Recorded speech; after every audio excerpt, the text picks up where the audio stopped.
नमस्कार, जय जगन्नाथ। आपण मानकु मो चैनल को अनेक अनेक अभिनंदन। आज हेउछि नवरात्रि पंचम दिवस। मांकर स्कंद माता बेश सिंहासन गता नित्यं पद्मास्त्रित करद्वया शुभदस्तु सदा देवी स्कंद माता यशस्विनी। देवी स्कंद माता हेउछंती माँ दुर्गा पंचम अवतार। नवरात्रि पंचम दिन में देवी संस्थापित होती। माँ का आराधना करने द्वारा जीवन में सुख और शांति लगी रही है। सिंहवाहिनी नाम प्रत्यक्ष देवी माँ स्कंद माता निज भक्तों को मोक्ष प्रदान करथंती। देवासुर संग्राम सेनापति भगवान स्कंद कुमार कार्तिकेय माँ होथिबारु एही देवी को स्कंद माता भावे जनाशुना। माँ को यह संसार प्रथम माँ भावे अभिहित करा जाए।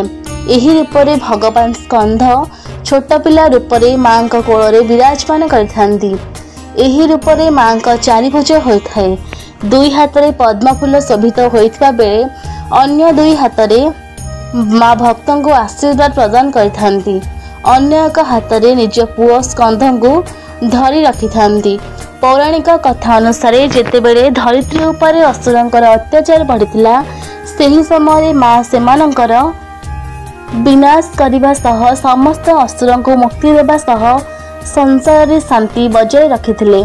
शास्त्र रे उल्लेख एही माता को तांका पुओ को अनाबिल प्रेम करुथिबारु पुओर नाम सह निज नाम को जोड़ी रखिछंदी। स्कंद माता पद्मफूलर आसन रे विराजमान करिथांती। तेणु माँ को पद्मासना मध्य कहा जाए। एहा सह देवी का वाहन सिंह अटे।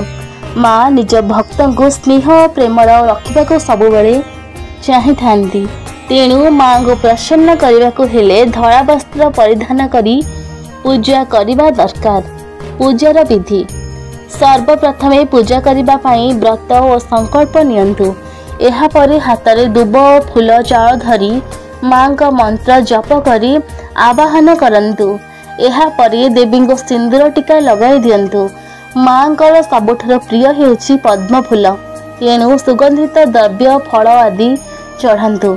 एहा सह प्रसाद अर्पण पाई मुख्यतः कदली लगातु और किछि ब्राह्मण को दान करंतु। एपरि करिबा द्वारा आपनका बुद्धिर विकास सेवा समस्त समस्या दूर होई जिवो। स्कंद मातांकर पूजार महत्व। माँ को यही अवतार को पूजा करने फल माँ बड़ बड़ विपदर रक्षा करिथांती। निज भक्तों का मनस्कामना पूर्ण करने सह भक्तों मोक्ष द्वार मध्य खोली देइथांती। जय माँ दुर्गा।